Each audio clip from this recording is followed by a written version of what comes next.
Hi guys, I'm Nivitha. இந்த வீடியோவில் 11th standard mathematics exercise 11.4ல் இருக்கக்கூடிய செகண்ட் ப்ராப்ளம் தான் பார்க்க போகிறோம். சரிங்களா? ஸோ இன்டகிரேஷனில் ஒரு ப்ராப்ளம், இன்டகிரேஷனோட அப்ளிகேஷன் யூஸ் பண்ணுற மாதிரி. ஃபர்ஸ்ட் ப்ராப்ளம் மாதிரி தான் செகண்ட் ப்ராப்ளமும். F dash of X is equal to 9x² - 6xன்னு கொடுத்துருக்காங்க. எஃப் ஆஃப் 0 ஈக்குவல் டு -3 எதுக்காகனா சி வேல்யூ கண்டுபிடிக்கிறதுக்காக, கான்ஸ்டன்ட் கண்டுபிடிக்கிறதுக்காக எஃப் ஆஃப் எக்ஸ் என்னன்னு கேட்டுருக்காங்க. ஓகேவா? ஸோ இங்கே நான் வந்துட்டு கொஸ்டின் எழுதிருக்கேன். ஸோ ஃபர்ஸ்ட் ஸ்டெப் என்ன ஆகும், நம்ம வந்துட்டு எஃப் ஆஃப் எக்ஸை கண்டுபிடிக்கணும்னா ஆப்வியஸ்லி எஃப் டேஷ் ஆஃப் எக்ஸை இன்டகிரேட் பண்ணும். ஸோ எஃப் டேஷ் ஆஃப் எக்ஸை இன்டகிரேட் பண்ணிங்கன்னா ஸோ நான் ஸ்டெப் பை ஸ்டெப்பாக போடுறேன். ஓகேவா? 6x dx. ஸோ அடுத்த ஸ்டெப்பில் எனக்கு என்ன ஆகும், இன்டகிரேஷனும் டிஎக்ஸும் உள்ளே வரும். So integral over 9x² dx minus integral over 6x dx. So அடுத்தது கான்ஸ்டன்ட்டை வெளியில் எடுத்துகிட்டு வந்துடலாம். x² dx minus integral over 6 வெளியில் எடுத்துகிட்டு வந்துட்டேன் x dx. ஸோ நமக்கு ஃபார்முலா என்ன அப்படின்றது தெரியும். எக்ஸ் பவர் n வந்துட்டு இன்டகிரேட் பண்ணிங்கன்னா எக்ஸ் பவர் n+1/n+1 அப்படின்னு வரும். ஸோ அதுபடி பார்க்கும்போது இந்த இடத்துல 9 into X power 2+1/2+1 minus 6 into X power 1+1/1+1. ஏன்னா எக்ஸ் பவர் 1 தான் இருக்குது. ஓகேவா?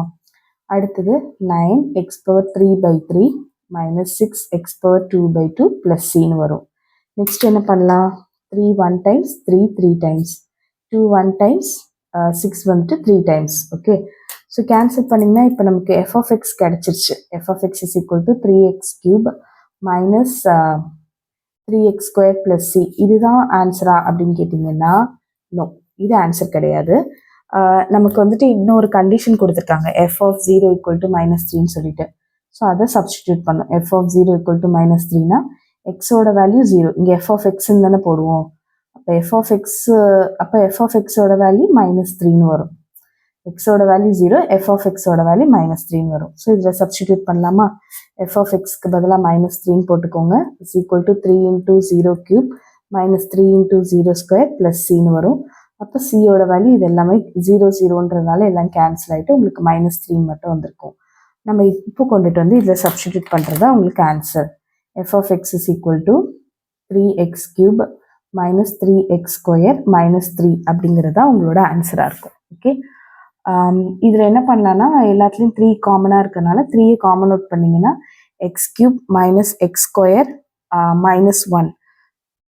ஓகே, ஸோ இதுதான் உங்களோட ஆன்சர். ஓகே, அல்லது நீங்கள் 3 வெளியில் எடுக்காமல் போட்டாலும் ஆன்சர் கரெக்ட் தான்.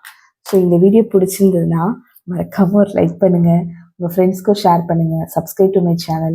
ஏதாவது கமெண்ட் இருந்ததுன்னா கண்டிப்பாக கமெண்ட்டில் லீவ் பண்ணுங்கள். உங்களோட ஒவ்வொரு கமெண்ட்டுமே எனக்கு ரொம்ப ரொம்ப முக்கியம். தேங்க்யூ ஸோ மச் ஃபார் வாட்சிங்.